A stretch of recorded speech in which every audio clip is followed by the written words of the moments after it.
Compliance is a profession where people work tirelessly to make the world a better place. And there are hundreds of amazing and inspiring women who have helped the field develop into what it is today. Great Women in Compliance is part of the Compliance Podcast Network, so join Mary, Shirley, and Lisa Fine as they talk with women in compliance who are making a difference. Welcome to the Great Women in Compliance Podcast with Lisa Fine and Mary Shirley. I'm Mary Shirley, and today I'm pleased to bring back something that we haven't had in a little while. Yes, our two-part series feature. And we've got Sonia Zeledon from Hershey Chocolate with us today. And she will start us off with episode 1. And we hope that you'll join us next time for episode 2. So keep your eyes peeled for that one. So I'd love to welcome you today, Sonia. Please, will you tell us a little bit about your background? Yes, thank you, Mary. Thank you so much for inviting me to your podcast. I have been a listener for some time, and I've been following you guys. So I'm very, very honored that you have invited me to have a chat with you. So thank you so much. Thank you. My name is Sonia Zeledon, and at the moment, I run the compliance and privacy programs at the Hershey company. So I've been at this since October of 2019, so not that very long, and right before the pandemic. So I've been really, really busy. So I have been, developing and putting and building from what they had, both the compliance and privacy programs here at Hershey, and to ensure from the compliance perspective that we're meeting our DOJ and SEC standards and guidelines. And then from the privacy side, that we are complying with all the new privacy laws that are coming on, like the CCPA and the GDPR and all the other privacy regulations around the world where we have offices and facilities. So both programs, I have to think about them from a strategic mind frame and trying to, how to merge them and ensure that we are doing the best that we can as a company. On a personal note, I'm also on the board of the Hispanic National Bar Association. At the moment, I am vice chair of the Corporate Counsel Division and the Latina Commission, which is something that's very dear to me. The Latina Commission was established to remedy the status of Latinas in the legal profession, who, when it was established over 10 years ago, and still suffer the lowest representation of any racial and ethnic group in the legal profession in the U.S. So those are very, very important things that I care about and I devote free time with. But I'm leaving those two behind now that this September, the incoming president of the HNBA had asked me to be their general counsel. So that's going to be doing that, as part of my commitment to diversity in the legal profession. Wonderful. I love that. And Lisa and I are really strong supporters of representation of minorities in the legal and compliance areas. So thank you so much for all of the work and commitment that you've put towards, as you say, such a very important issue. And I know that you're going to be keeping very busy and furthering your commitments in the time to come. So we will be keeping an eye out on you, and we hope that if there's anything that we can do to support you in your work, that you won't hesitate to ask. Oh, thank you. That's awesome. And Sonia, you work for what I would say is a pretty desirable company as one of the world's best known chocolate brands. You mentioned very specifically some of the hot topic areas of data privacy a moment ago. What are some of the specific risks that you're on the lookout for at the Hershey company? There are a couple of risks in the food industry in general, but what makes Hershey very unique, and I didn't know this until coming into the company, that the purpose of doing good and goodness it's been ingrained and embedded in the company since its inception 125 years ago by Milton Hershey. So it helps having a company with really strong ethics, to kind of head on the risks that come from being a multinational corporation, right? But what I want the listeners to kind of hear is a really interesting story about the company that a lot of people don't know, right? That the company was built with a purpose, with corporate philanthropy being at its core, even before it became popular, right? In the last couple of decades, right? So the founder was focused on doing well by doing good. And it has cascaded, throughout the 125 years. Even our own CEO now starts all the conversations and all of her, when she addresses the town halls and those things, we're trying to bring it to the goodness, the goodness that Milton Hershey built for the company, which was, philanthropy and doing good and being purpose driven. A lot of people don't know that the company was built with one mission, which was to support the children of the Milton School. And to this day, 125 years later, a portion of every chocolate bar that you buy goes to the Milton Hershey School. Wow. So so I've given you that kind of like that backdrop to kind of understand, the culture of the company at its core. And then when we're looking at risk, we kind of see, a lot of companies in the food industry or even in the supply chain, it's third parties, right? And for us, it's soup to nuts, from sourcing the materials that make, our products, to carrying the materials across continents, to the packaging, and then to when they get to the consumers, right?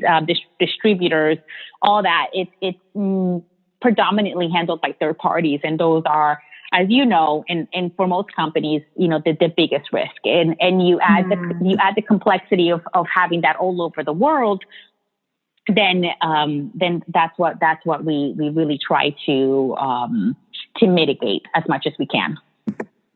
No, that's really interesting. And it must have been a dream come true for a compliance professional to walk into a company which, not just for the compliance program, but generally had such an ethically driven message, right? It wasn't about profit or competition.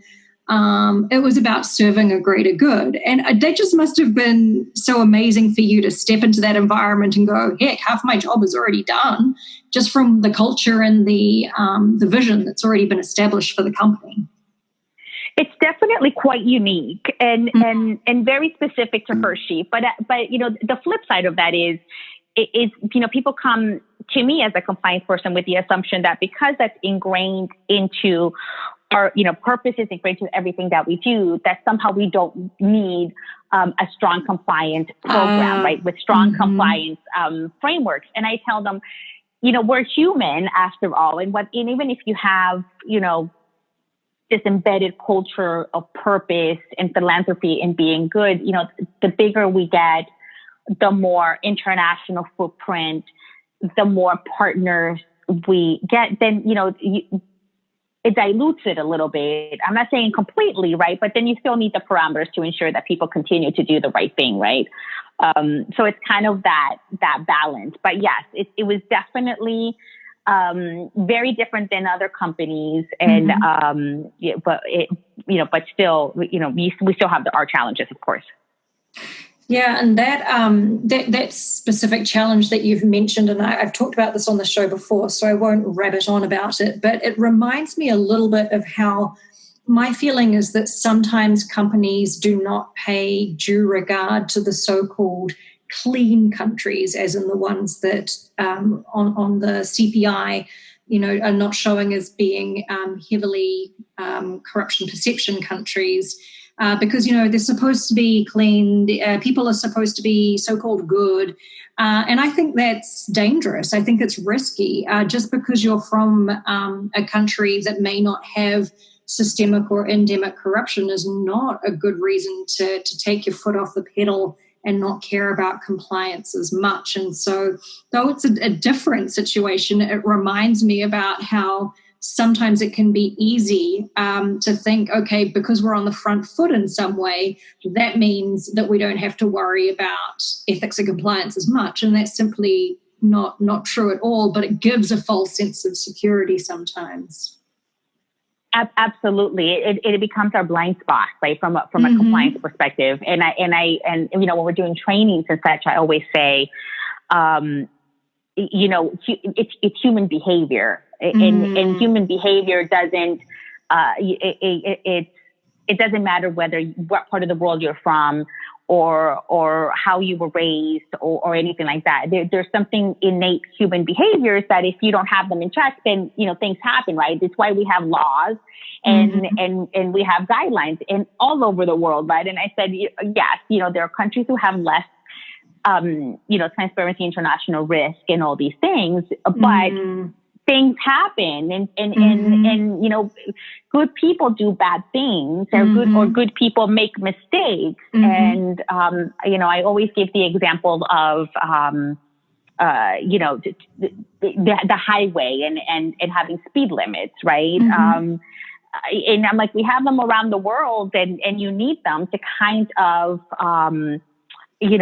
sort of keep track of situations. The same with compliance, right? You're getting guardrails to ensure that you are doing the right thing, but it doesn't matter, where you are around the world. And then I also point them to the newspaper, right? In the news, I'm like, look, right, in countries that you would think are less corrupt, however we define it, there's still scandals and things still happen. And I get a lot from U.S. employees, and I always say, well, have you looked at what's happened in Baltimore the last couple of years? And I always say, X city, white city, right? There's no particular one. Everyone has issue, right? There's always, allegation of corruption here or scandal here or it doesn't matter. We're all human and the risks and mistakes are always there regardless. But I do agree with you. I always think those indexes are great, but it gives a false sense of security in those regions that have low corruption index. Totally. And you shared with us as part of your introduction that you cover both compliance and data privacy in your role. How are you seeing those two subject matter areas intersecting, and what proportion of your time do you think you dedicate to each area? I guess it depends. It depends on the day to day, like, but lately, or at least the last couple of months, privacy had taken a little bit of a bigger role just because of what was going on, because of the pandemic. But typically, since both programs have to be built at the same time, and both are having to be built during the period that there's a lot of regulation and governmental scrutiny. I try to focus on both of them as equally as I can, depending on the situation. But they intersect because privacy is still also compliance, right? Privacy compliance, right? Complying with the California Consumer Privacy Act and the GDPR and biometric laws in Illinois or whatever, right? And how we have to ensure that that we comply with them internally, and then externally our vendors and third parties and anything that touches Hershey complies with those laws as well. Same with compliance, right? We have to look from an internal inward perspective and then outward with our supplier code of conduct and all these other things. And where they intersect is on the third party due diligence, right? Because we have to conduct third party due diligence from both a compliance perspective and a cybersecurity data privacy perspective. And that's the one place I just think really quickly where we're looking at it from the same lens, right? To ensure that our third parties are complying and abiding by our guidelines, and that from a compliance perspective, and then from a privacy and cybersecurity perspective, that because they are touching our data and our consumer and our customers' data. Same thing with compliance, right? They're acting on behalf of us. So the mechanics of the due diligence is the same, even though we're looking at it from different vantage points. But that's where I see them intersecting a lot. Another point during now these new normal, that pandemic, where they've intersected, has been how we deal with COVID related issues. So we have been an essential business, and practically all over the world, with the exception of a few places. But there was a mandate even in the United States, in certain states, where we couldn't close, and our facilities had to remain open. it's not necessarily our corporate spaces, but, where we make our product. And there, compliance and privacy were right at the forefront, either responding to concerns from our workforce, right? Who, there's no secret. A lot of companies were getting a lot of the COVID related concerns through the hotline, and then having to work in partnership with our labor and employment, health and safety, facilities, and all that to respond to how we were going to deal with all the pandemic, trying to ensure that we're safe and build processes. What is compliance really great at? Building processes and right and procedures. And so I think, in other companies that are like us, in some of my colleagues and friends, we've been exchanging a lot of war stories. It's been the same. They look to compliance to build processes because we know how to do them, right? We build processes to ensure that we comply with things. So, from how do we ensure that that everyone is safe? How do we build protocols to that comply with OSHA and all these other things? How do we ensure that we're not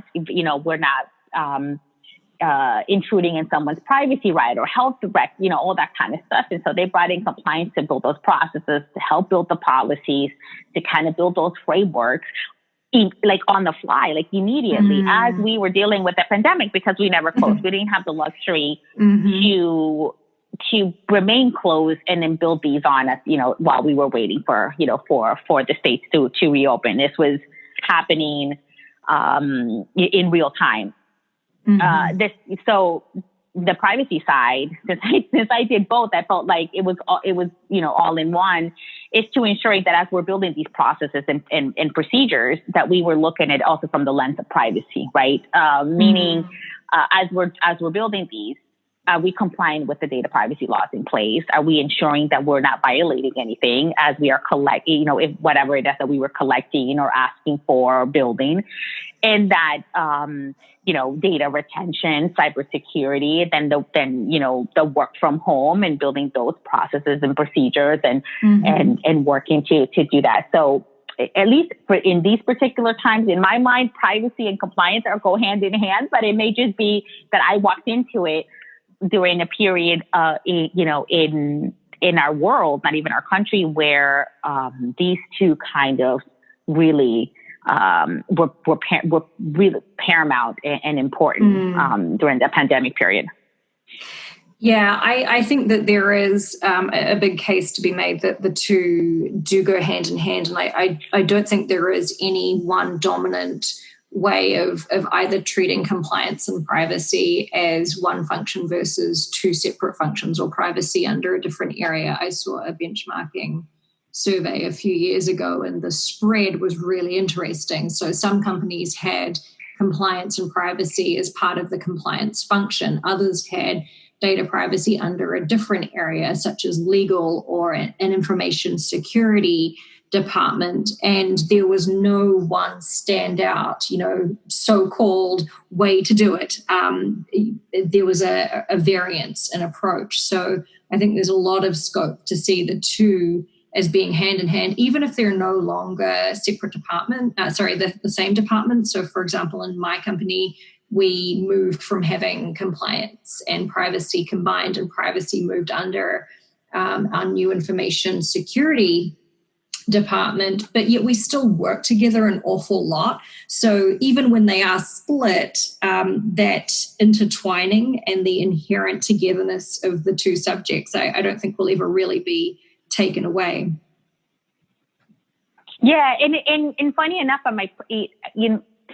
first I thought, or some people would ask me, is this particular to a U.S. company because privacy is not at the forefront, right? And to have compliance and privacy. But at my previous company, which was a non-U.S. Finnish European company, where privacy is they view it very differently from a U.S. perspective. Privacy was with compliance. So I had a lot of touch points with privacy even before coming here, because it was part of compliance, and we worked really closely in building privacy to comply with the GDPR, a couple of years ago.